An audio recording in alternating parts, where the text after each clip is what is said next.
ఓం నమ శివాయ. శ్రీ లలితా సహస్రనామ స్తోత్ర పారాయణలో భాగంగా ఈరోజు 35వ శ్లోకం.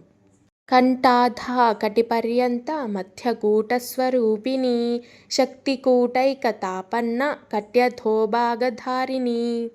కంఠం అంటే మెడ, అధః కింద, కటిపర్యంత అంటే నడుము కింది వరకు, మధ్యకూట స్వరూపిణి అంటే పంచదశాక్షరి మంత్రంలోని 2వ భాగం, అది కామరాజకూటం అంటాం.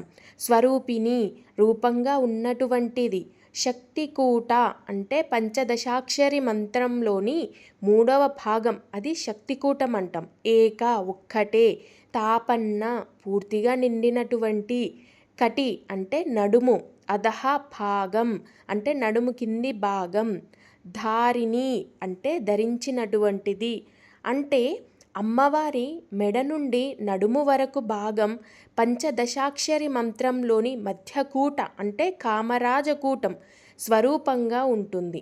నడుము కింద భాగం మాత్రం పంచదశాక్షరి మంత్రంలోని 3వ కూటమైనటువంటి శక్తికూటం స్వరూపంగా ఉంటుంది. అంటే ఈ శ్లోకం లలిత అమ్మవారి యొక్క తల వాగ్భవకూటం, మెడ నుండి నడుము వరకు కామరాజకూటం, నడుము నుండి కింది వరకు శక్తికూటం. అంటే అమ్మవారి శరీరం మొత్తం పంచదశాక్షరి మంత్రరూపమన్నమాట. దీనిని శ్రీవిద్య ఉపాసకులు ఎక్కువగా ధ్యానిస్తారు. ఎందుకంటే అమ్మవారిని దర్శించడం అంటే పంచదశాక్షరి మంత్రాన్ని ధ్యానించడం లాంటిదే.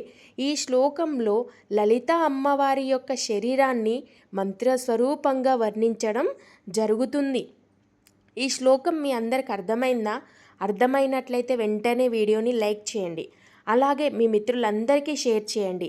ఇలాంటి లలిత సహస్రనామంలోని ప్రతి శ్లోకం యొక్క అర్థం తెలుసుకోవాలంటే నా యొక్క ఛానల్ని సబ్స్క్రైబ్ చేసుకోండి. ఓం శ్రీ మాత్రే నమః.